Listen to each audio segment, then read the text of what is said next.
जी की श्रावण मास महात्म्य का पारायण करते हैं। 7वां अध्याय। ओम श्री गणेशाय नमः। हर हर महादेव। जय माता दी। जय श्री राम। जय श्री राधे श्याम।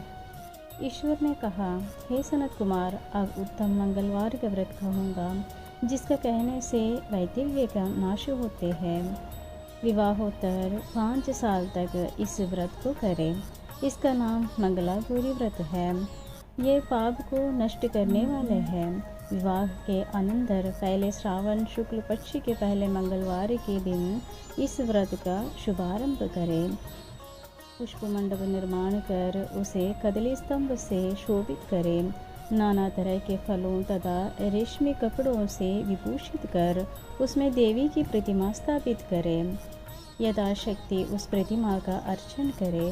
उस प्रतिमा में मंगला गौरी का 16 उपचारों से, 16 दुर्वा दलों से और 16 चिड़चिड़ा दलों से, 16 चावल तथा 16 चने की दालों से अर्चन करें।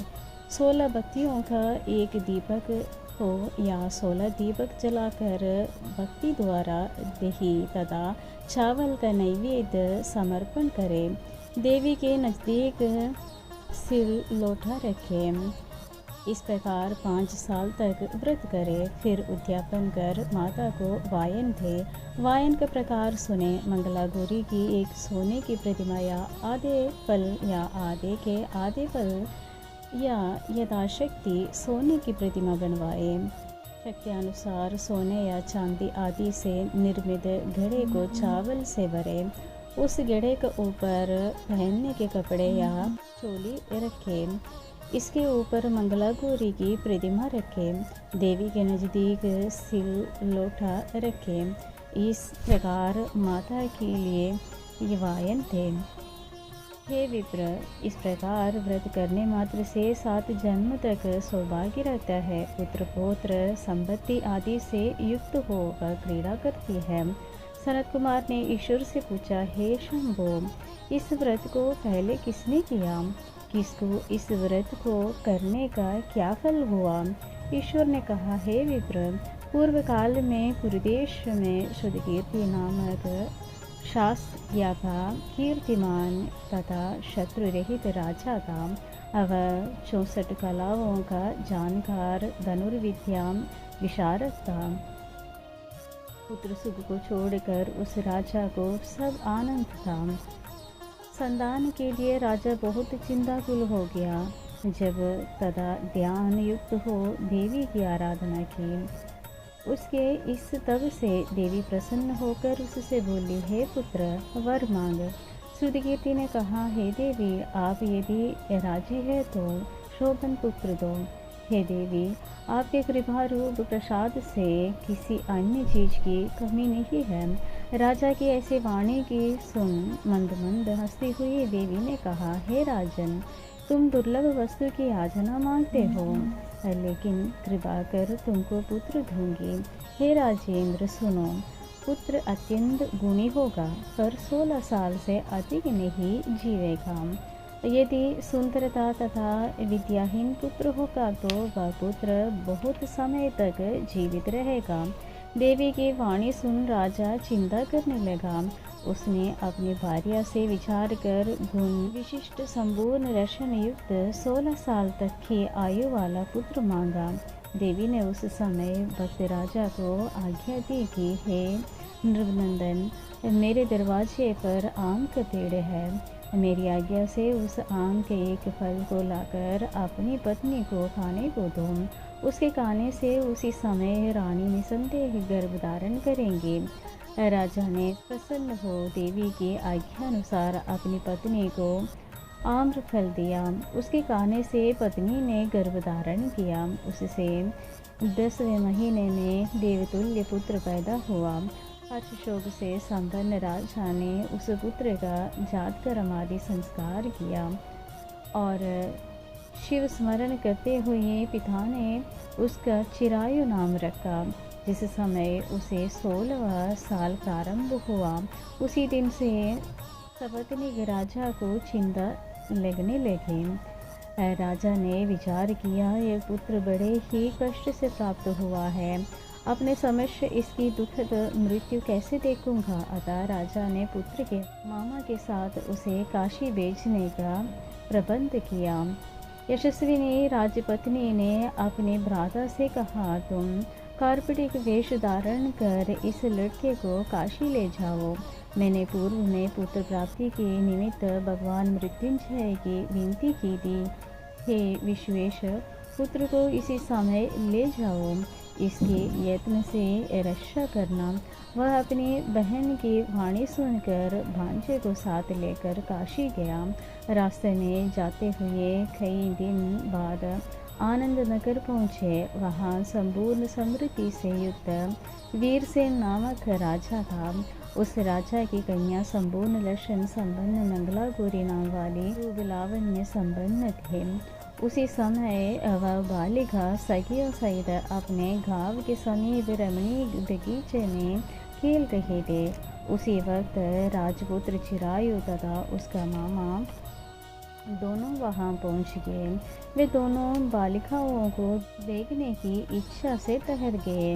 इतने ही समय में क्रीड़ा करती हुई उन बालिकाओं में से एक बालिका क्रोधित हो अत्यंत कठिन दुर्वचन रंधा कहा। इस दुर्वचन को राजपुत्री ने सुनकर कहा, तुम अयोग्य वाणी क्यों कहती हो? मेरे वंश में ऐसी स्त्री नहीं है। मंगलागौरी के वर प्रसाद से, मंगलागौरी व्रत के प्रभाव मात्र से मेरी हाथ से चावल जिनके मस्तक पर गिरे हैं, सखी उसके साथ विवाह हो जाने पर यदि थोड़ी आयु वाला हो तो भी वो चिरायु हो जाएगा। तदनंतर सब बालिका अपने अपने घर चले गए। उसी रोज राजकन्या का विवाह दिन था। बालिदेह के दृढ़धर्मा राजा के पुत्र सुकेतु नाम वाले को देना निश्चय हो चुका था। वह सुकेतु मूर्ख, कुरूप तथा बहरा था। अतः वर पक्ष वालों ने मंडल में अन्य अच्छा वर ले जाने का निश्चय किया। विवाह हो जाने पर वहाँ सुकेतु चले जाएगा। यह विचार कर चिरायु के समीप जाकर उसके मामा से कहा, यह बालक हमें दो, क्योंकि आपके बालक द्वारा हमारा कार्य सिद्ध होगा। इस भूमि पर परोपकार के तुल्य अन्य कोई नहीं। यह वाणी श्रवण कर उसका मामा हृदय से राजी हुआ, क्योंकि इन्होंने पूर्व में वाटिका में बालिका की वाणी सुनी थी। लेकिन वरपक्षीय जनों से कहा, आप लोग इस बालक को क्यों चाहते हो? कार्य सिद्धि के वास्ते वस्त्रालंकार आदि मांगा जा सकता है। आप लोगों के गौरवार्थ फिर भी मैं देता हूँ। उन्होंने चिरायु को वहाँ ले जाकर विवाह कार्य सिद्ध किया। जब सप्तपति आदि कार्य होने पर रात में गौरी शंकर के समीप वह चिरायु पुत्र सुप्रसन्न चित्त से राजकन्या मंगला गौरी के साथ सो गया। उसी रोज चिरायु का 16वें साल समाप्त था। उसी रात को सांब के रूप में काल वहाँ आया। इसी समय देवयोगी से राजकन्या उठ गई। वह सर्प को देख भय विहल कांपने लगे। उस समय धीरता से राजकन्या ने सांब की पूजा की। 16 उपचारों से अर्चन कर पीने के लिए बहुत से दूध दिया और दीन वाणी से उस सांब की स्तुति की। मंगला गौरी ने प्रार्थना की कि मैं उत्तम व्रत करूंगी, मेरे पतिदेव उस सर्प से जीवित हो। इस समय उस सांब ने कमंडलों में प्रवेश किया। अपनी कंच की चोली से राजकन्या ने उस कमंडल का मुख बांधा। तदनंतर उसके पतिदेव शरीर के अंगों को ऐंठते हुए जाकर उठे और अपनी पत्नी से कहा, हे प्रिय, मुझे भूख सता रही है। उसने माता के समीप जाकर पायस, लड्डू आदि लाकर पति को दिया। उसने प्रसन्न चित्त हो भोजन किया।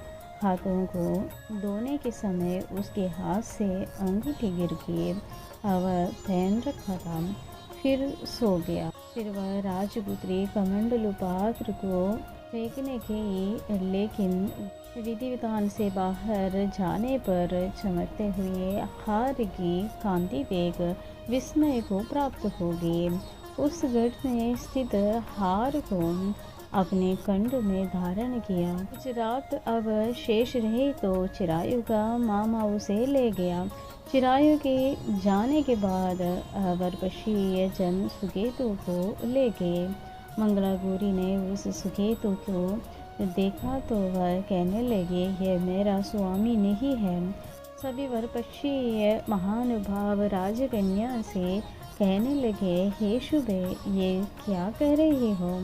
यदि कोई पहचान हो तो कहो। मंगला गौरी ने कहा, जिनसे रात में नवरत्नों की निर्मित अंगूठी मुझे दी, वह इस अंगुली में देकर पहचान करेंगे। रात में स्वामी पतिदेव ने मुझे हार दिया है। उस हार के रत्नों की सुंदरता कैसी है, वह बतावे। ये तो कोई अन्य ही है। रात्रि के समय जो बातचीत हुई तथा भोजन क्या हुआ, उसे भी ये कहे तो ये मेरा पति होगा। यो मंगला गौरी की वाणी सुन सब लोगों ने कहा, ठीक है ठीक है।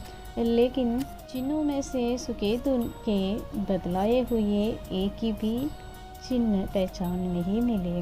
तब सब लोगों ने मना किया। वरपक्षी जैसे आए थे वैसे ही चले गए। मंगला गौरी के पिता श्रुतकीर्ति ने प्रसन्नचित्त हो अन्न जलादि का एक सत्र यज्ञ किया तथा पश्य सब कथा कानों कान सुनी कि स्वरूप के गुरूब हो जाने की किसी को ले आए थे। महल के बरामदे में चीख के भीतर कन्या को राजा ने बिठाया।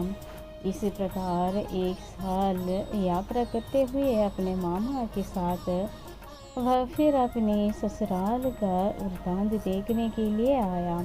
जब मंगला गौरी ने इसके भीतर से उसे देखा तो लोकोत्तर प्रसन्न हो अपने माता पिता से कहा, मेरे प्रति आ गए सूरत गणों को बुलाकर राजा ने पूर्व कही हुई सारी पहचान देख पवित्र मुस्कान वाली पुत्री को चिरायु को ही दिया।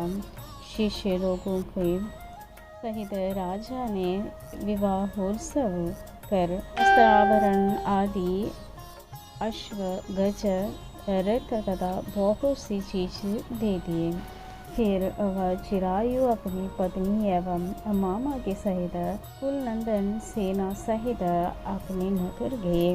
जब चिरायु के माता और पिताजी ने प्राणियों के मुखारविंद से उसके आने का समाचार सुना तो विश्वास नहीं किया, क्योंकि भाग्य विपरीत कैसे हो सकते हैं। इसी बीच वह चिरायु माता तथा पिता के पास आ गए। प्रेम मग्न हो चिरायु ने भक्ति द्वारा अपने माता पिता के चरणों में प्रणाम किया और माता पिता ने उसे चिरायु का मस्तक सूंघकर परमानंद प्राप्त किया। मंगला गौरी पुत्रवधू ने भी सास और ससुर को प्रणाम किया। पुत्रवधू को सास ने अपनी गोदी में बिठाकर सब बात पूछी। हे महामुनि, मंगला गौरी पुत्रवधू ने श्रेष्ठ व्रत महात्म्य और जो कुछ इतिहास था सब कहा।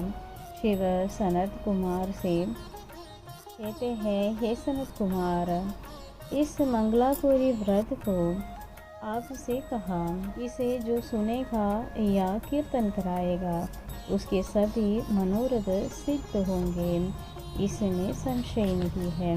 7वां अध्याय समाप्त। सबको जय श्री राम जी की। हर हर महादेव।